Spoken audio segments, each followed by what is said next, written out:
Hello everyone, welcome back to the channel.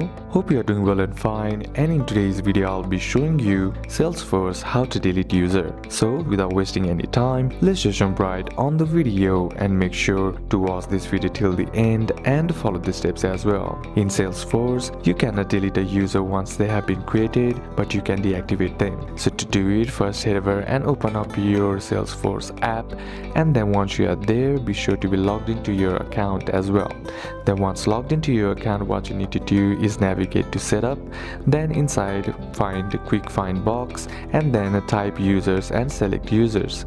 Then find the user you want to remove and then click on edit next to their name.